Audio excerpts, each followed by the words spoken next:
Andito kami ngayon sa Naga City kung saan kami ay magpapacheck up ni nanay dito sa ospital, isang ospital sa Naga.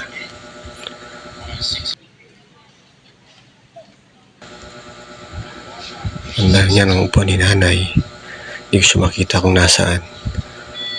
Siguro ando naman sa kabila. Ayun, parang nakita ko yung damit niya.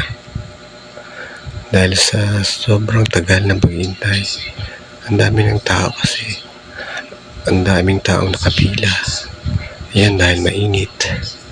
Siyempre, para naman preskuhan yung mga nag-aantay. Ayun si nanay. Yan si nanay. Hindi ang pwesto niya kanina. Nakarating na dyan.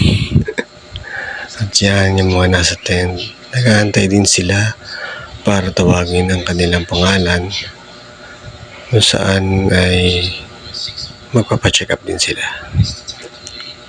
Yan, diyan kami nakapwesto kanina, nakatayo kami ng yun si nanay.